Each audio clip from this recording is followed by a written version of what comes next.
Let's say we like this and we want to make a preset. So we go to the top of the presets menu and we click on the plus. And let's call this BPG NY Sunset. And it's going to go into my users folder. And what do we do with this? What do we want copied? So we did white balance, and we messed with the tone controls, and Straight. Everything's straight. I don't think we did much else. You didn't do any clarity or sharpening. No.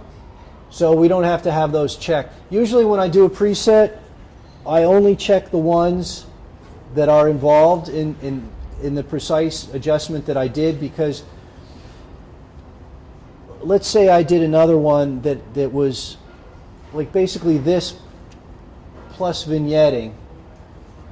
You don't want to take that away. You don't want to undo something. So I could do, unless you know that you always want to do these things together, you could just add vignetting to this preset. But let's say that each subject is different and might require a different amount of vignetting. I would just do these things here with the preset and then manually go in and do vignetting to each image as necessary. So we would create this here, and then it will appear in your user presets folder. So if you go through, let's go back to, I'll just go back to this one here. And if we applied this here,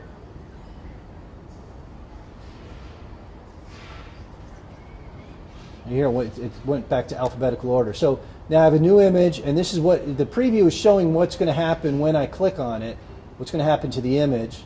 And I click on it, and that's what happened to this image.